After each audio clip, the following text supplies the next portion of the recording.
Hi everyone!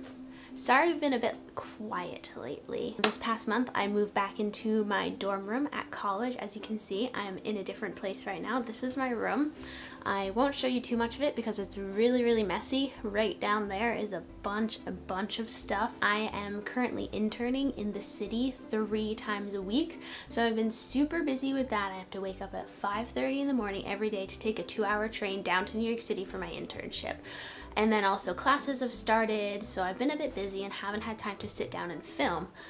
But fortunately today I managed to find a little bit of time, as I don't have my internship today and I don't have class till tonight, to sit down and film a video for you guys. Now you may also notice that the quality of this video is a little bit different. Normally I film on my Nikon D3200, which is right up there. But I'm in a class this semester called Lighting and Cinematography, which means that I get to take out some nicer cameras and film. And for my homework I had to take out a camera to kind of mess around with the settings a little bit and get used to them.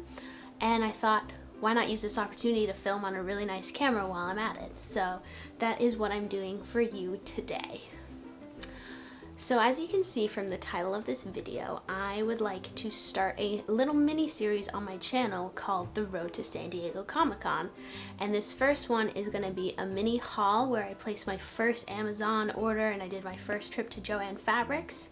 And I also wanted to give you guys a little background on my Comic-Con and cosplay history.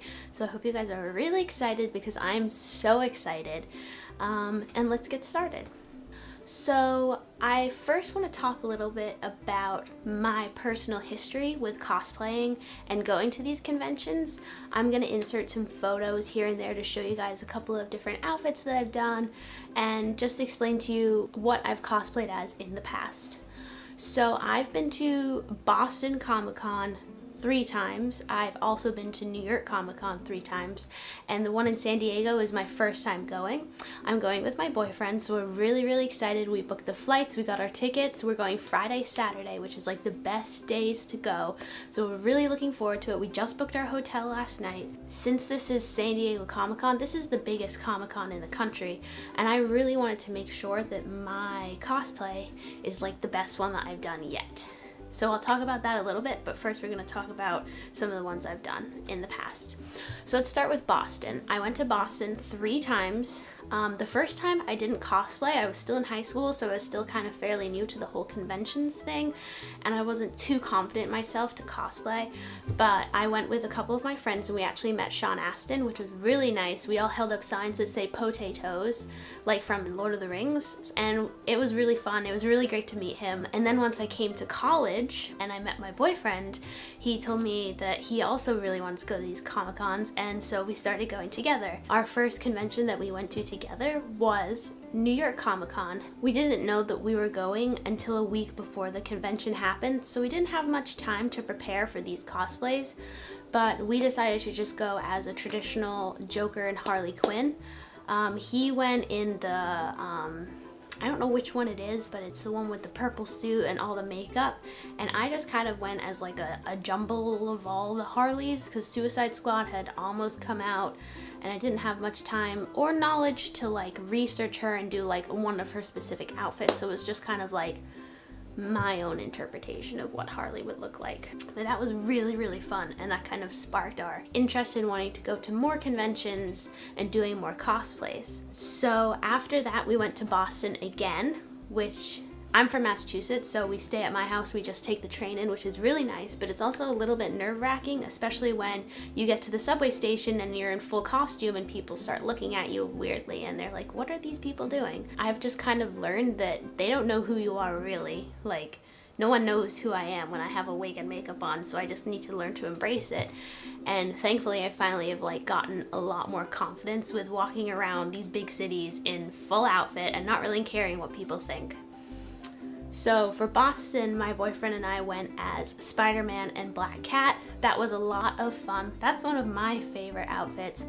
We just looked really cute together, and a lot of little kids actually stopped my boyfriend to take pictures with him, which I thought was really precious. I'll probably insert a picture here of him meeting 2 little boys. Oh, it just melted my heart. August of 2016 was when we went to Boston Comic-Con as Black Cat and Peter Parker. October of 2016, we went to New York Comic-Con again, And I was actually Harley Quinn again, but I was Bombshell Harley, and I actually really enjoyed doing this cosplay. It was a little bit risque for me, so it was a little uncomfortable when I first put on the outfit, but like I said previously, you just gotta kind of accept it and live it. No one knows who you are really, and it's just kind of like embrace it. And that's what I'm finally learning to do, which makes me really happy.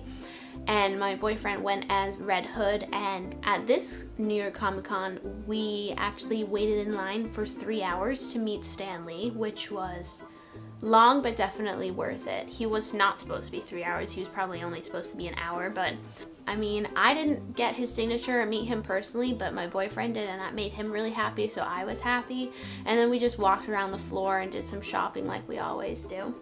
This past summer, we went back to Boston Comic Con for another time. We went with one of my good friends and her roommates from college. I was Daenerys Targaryen, and my boyfriend was Deadpool from the end credit scene with the Ferris Bueller robe, and that was really fun. We didn't meet anyone famous, but it was really big that year. They had moved convention centers, so it was a lot bigger. There was a great shopping again, and it's always just like a really good vibe, and there's always really cool like cutesy things that you can find. Like I got a t-shirt and little like drawings that are really cute of corgis, so I really also enjoy going for the artwork while we're at Comic-Con. So then in the fall of 2017, we went back to New York Comic Con. We actually went for 2 days, which was such a treat because we normally only go for one, but we thought it's senior year, let's treat ourselves and go to Comic Con for 2 days. And now we can never go back to going one day. Like, it's so much fun going for multiple days and doing multiple cosplays. So now I want to go for 2 days every single time we go to New York. So for the first day, we were the Little Mermaid. I was Ariel, and my boyfriend was Rick from Rick and Morty. We kind of just walked around. We went to some panels. We went to a DC animated panel, which was really cool for Gotham by Gaslight, and we actually went to one last year too for Justice League Dark, which I loved the movie for, and I love DC animated movies, so it was really cool to go and see that. And then the second day, I was Zatanna, who's actually from Justice League Dark, and my boyfriend was Doctor Strange, and those have to be some of my favorite cosplay we've ever done. We looked so good. Not to toot my own horn, but we looked incredible, and my boyfriend couldn't walk 20 feet without someone stopping to take pictures of us. We were leaving the convention center. I was tired. I was ready to go home and go to bed, and people were still stopping us on the street getting photos with us. And that day we actually got into the Funko booth in New York Comic Con. I don't know if you guys know about pop figures. I have a ton up here. Let me get one down for you. So these are pops. And I bet some of you guys know what they are, but there's a booth in Comic-Con where you can get exclusive ones that are only available in the convention, and they have a ton of them. I didn't get any personally, but we got one and I traded one for a pop that I really wanted, which was really nice because I had been trying to get that pop forever. It was a chase and a rare one. So yeah, that's a little bit about the Comic-Cons that I've been to before, but now let's get into the second part of this video, which is a San Diego Comic-Con haul. I'm so excited! So, we're going to San Diego Comic-Con for 2 days, which I'm so excited for. I can't believe we're going. I haven't decided on both my cosplays. I've only picked one, which is like my big endeavor. Like, I'm working really hard on this. I'm making it basically from scratch. So for San Diego Comic-Con, I would like to go as Gender Bend Loki. I'm not really following a template or a certain style of outfit that he's been wearing. This is kind of my interpretation of what I think Loki would look like if he was a girl. Let's get into what I've bought so far for this cosplay. I got a big box right over there, so let's get it out. All of this stuff is either from Amazon or Joan Fabrics for now, and I'll kind of talk you through my idea of what I want to do with each piece when I show it to you guys. And I'm also going to be trying some things on. So let's start with this. This is from Amazon. This, I should probably not talk while I'm opening things. This is a pair of leather leggings. I haven't actually tried these on yet, so I hope they fit, but they're leather. They're really nice, but they've got kind of this paneling right here, which I thought was pretty cool. and it kind of goes with like Loki's vibe of like leather. So yeah, those are the leggings. Those are the pants for the cosplay. And then to go with the pants, I got this tank top, which is just gonna be a base. But you don't know how hard it is to find a Loki green tank top. They are either too seafoamy green, too hunter green. Like, this is the perfect Loki green tank top. So this is kind of the green that I'm going off of for this cosplay. And then what I'm gonna do with it is, in Loki's outfits, on his kind of chest, he has kind of, I don't know if I can put a photo in, but he has kind of like zigzag paneling down his, like, it's almost like a corset, but not, because he's a man. And what I'm gonna do is, I'm gonna do that same zigzag paneling kind of down the front of this to mimic part of his outfit. But yeah, so this is simply just like the base. This is barely even gonna be seen. It's probably just gonna be like up here, and the rest is gonna be the paneling that I was telling you guys about. A heat gun. So, for the helmet, I'm not doing his huge helmet because I have a very small head, and it would also be extremely difficult to travel with a giant Loki helmet. I'd probably have to buy another seat on the plane. That being said, I looked up a tutorial online. I'll put the link in the description box for an Agent of Asgard Loki helmet, which is one of the comics about him that I actually really, really like.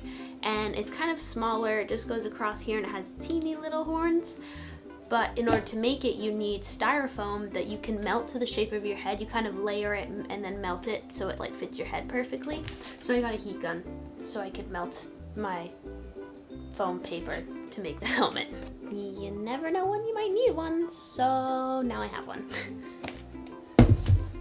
Foam paper.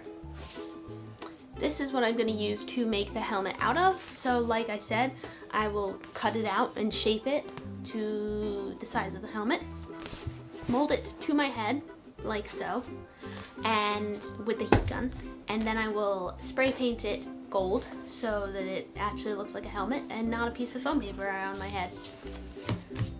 But yeah, I'm gonna do a couple of layers of it so it's sturdy, and then what I'm gonna do is make the horns out of this. I don't really know how I'm gonna do it because the tutorial I found online took a heart-shaped one, but they didn't have any heart shapes, so I bought this. I'm hoping to cut it into fourths and then file the two sides into mini horns, and the good thing about it is if I mess up that, I have a whole other half to use. But I don't know how I'm gonna smooth it out. I might sand it down, I might put paper mache on it, and then also spray paint it gold. And another thing with the helmet is I'm gonna do a base layer of silver and then gold over it, and then I'm gonna file it down so it looks a little worn, and then I'm also gonna use a hot glue gun to do like detailing on it to make it look like armor. And I'm also gonna buy more of this stuff and make like arm things and epaulettes and other pieces of armor fabric. So first of all, I bought some just like plain white fabric. I found it in the clearance section because I'm broke. But what I'm gonna do is I'm gonna use this as kind of my prototype for the jacket that I'm gonna make. The jacket style I'm gonna do is kind of like a vest, open vest with a collar, and then it's gonna have like little bits on the shoulders, like I said, like for epaulettes. It's gonna look like, I don't know. I have a vision in my mind. It's kind of hard to explain to you guys. The fabric, I'm gonna use this to make kind of a prototype. I have a jacket that's kind of long line that I'm gonna use as like my mold, and I'm gonna make one of my housemates put it on who's like relatively the same height as me, and I'm gonna kind of sketch it on this and sew it together just to see if it works. And then I'm gonna cut it out, and then I'm gonna trace the other fabric I have to this to make the final version. So this is kind of like my test fabric and test version of the jacket, and then I'm going to do a real version once I know that this one will work. And this is the fabric that I bought for the jacket. It's kind of sturdy pleather, fake leather. I liked it because it had some hold to it, so it would look kind of cool with a collar, and it would kind of be more structured than like saggy. I don't know how well it's going to be to work with. I don't know a lot about sewing and fabrics and that sort of stuff, so I kind of just went with my gut with this one. But my little sister has a sewing machine and she knows more about it than I do, and she's also 11, but I'm hoping that she can help me out with sewing this piece together. I'm hoping to go home in like April or March, and I'm hoping by then I'll have the prototype done and ready to sew this one so she can help me. So yeah, I hope you guys really enjoyed this video, and I hope that it's in focus because I've not used this camera that much, and I hope I'm not looking at the viewfinder too much. But I had a lot of fun filming this. I'm definitely feeling a little bit more comfortable in front of the camera now. But anyway, I hope you guys enjoyed this video, and I can't wait to show you how this cosplay comes along, and I will see you in my next video.